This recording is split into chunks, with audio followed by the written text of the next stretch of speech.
নমস্কার, আপনারা দেখছেন বিডিপি পাবলিক জোন। আজকের মুখ্য সংবাদ: খসড়া ভোটার তালিকায় তার নাম নেই বলে লালু পুত্র তেজস্বী যাদব যে দাবি করেছিলেন তা সম্পূর্ণ ভিত্তিহীন ও মিথ্যে। এমনকি যে ভোটার কার্ডটি দেখিয়েছিলেন বিহারের বিরোধী দলনেতা, সেটির কোনো অস্তিত্ব নেই বলে দাবি করল নির্বাচন কমিশন। কেন একটি জাল ভোটার কার্ড দেখিয়ে এমন দাবি করেছেন তা জানতে চেয়ে তেজস্বীকে নোটিশ ধরালো কমিশন। ওই এপিক নম্বরের কোনো ভোটার কার্ডই নেই বলে দাবি কমিশনের। বিষয়টি নিয়ে সরব হয়েছে বিজেপিও। বিহারের ভোটার তালিকার বিশেষ নিবিড় সমীক্ষা নিয়ে বিতর্কের আবহে শনিবার তেজস্বী দাবি করেন খসড়া ভোটার তালিকায় তার নাম নেই, তার নাম বাদ দিয়ে দেওয়া হয়েছে। ফলে তিনি ভোটে লড়বেনই বা কী করে, আর ভোটটি বা দেবেন কী করে? অবশ্য কমিশন তেজস্বীর এই আবেদন খারিজ করে দিয়েছে। নৃশংস হত্যাকাণ্ড ঘটল সোনাই শেলির পারে। কুঠার দিয়ে কুপিয়ে স্ত্রীকে খুন করলেন পাষাণ স্বামী। ঘটনাটি ঘটেছে রবিবার বিকেলে সোনাই আমজুরঘাট এলাকার সেলুর পারে। জানা যায়, সেলুর পার গোবিন্দনগর প্রথম খণ্ডের দাসপাড়ার বছর 27-এর সুরজ দাস নামে যুবক কুঠার দিয়ে তার স্ত্রী ঋতুপর্ণা দাসের উপর আক্রমণ করেন। ঋতুপর্ণার মুখে ও বুকে দুটি কুঠার দিয়ে কোপ বসায় সুরজ। সঙ্গে সঙ্গে রক্তাক্ত অবস্থায় মেঝেতে লুটিয়ে পড়েন ঋতুপর্ণা। ঘটনার পর পরিবারের লোকেরা মেডিকেলে নিয়ে গেলে সেখানে মৃত্যু ঘটে ঋতুপর্ণার। মৃত ঋতুপর্ণা আমড়াঘাটের রামমানিকপুরের। গত ফাল্গুন মাসে বিয়ে হয় তাদের। বর্তমানে ঋতুপর্ণা অন্তঃসত্ত্বা ছিলেন বলে জানা যায়। সোনাই পুলিশ সুরজকে গ্রেপ্তার করে ঘটনার তদন্ত শুরু করেছে।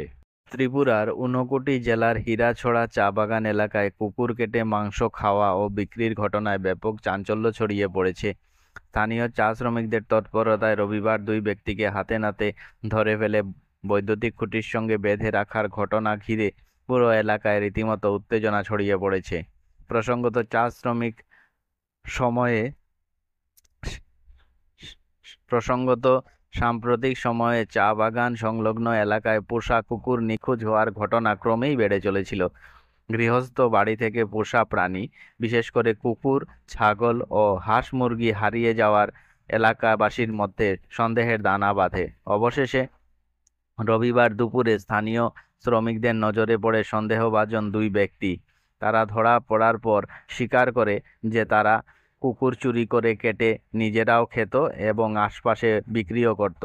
শুধু কুকুর নয়, গরু, বিড়াল, এমনকি হাঁস মুরগির মতো অন্যান্য গৃহপালিত প্রাণীও চুরি করে পাচার করত তারা। মিজোরামের থাইপাংয়ে এক সড়ক দুর্ঘটনায় প্রাণ হারালেন পূর্ব গোবিন্দপুর দ্বিতীয় খণ্ডের বাসিন্দা কবির হোসেন বড়ভূঁইয়া। কবির পেশায় এক্সকেভেটর চালক। রবিবার সকালে থাইপাংয়ে এক্সকেভেটর দুর্ঘটনার কবলে পড়ে এক্সকেভেটরের নিচে পড়ে তার দেহ ছিন্নভিন্ন হয়ে যায়। ঘটনাস্থলেই মৃত্যু ঘটে কবির হোসেন বড়ভূঁইয়ার। খবর পেয়ে সেখানকার পুলিশ ঘটনাস্থলে পৌঁছে মৃতদেহ উদ্ধার করে ময়নাতদন্তের জন্য স্থানীয় হাসপাতালে নিয়ে যায়। রাতাবাড়ির বিদ্যানগর এলাকায় একটি বাড়িতে হঠাৎ করেই দেখা যায় এক বিশাল আকারের বিরল প্রজাতির সাপ। স্থানীয়রা জানান, সাপটির দৈর্ঘ্য প্রায় 8 থেকে 9 মিটার হবে বলে ধারণা করা হচ্ছে। অপ্রত্যাশিত এই দৃশ্য ঘিরে চারপাশে চরম উত্তেজনা ও আতঙ্ক ছড়িয়ে পড়ে। সাপটি আসলে কোন প্রজাতির সেটি এখনো নিশ্চিতভাবে জানা যায়নি। স্থানীয় বাসিন্দারা জানিয়েছেন, এত বড় সাপ এই অঞ্চলে এর আগে কখনো দেখা যায়নি। এটি কোথা থেকে এলো, কিভাবেই বা একটি বাড়ির আশপাশে উপস্থিত হলো, তা নিয়ে প্রশ্নের শেষ নেই। পুরো এলাকায় চাঞ্চল্যের সৃষ্টি হয়েছে। খবর এখানেই শেষ হলো।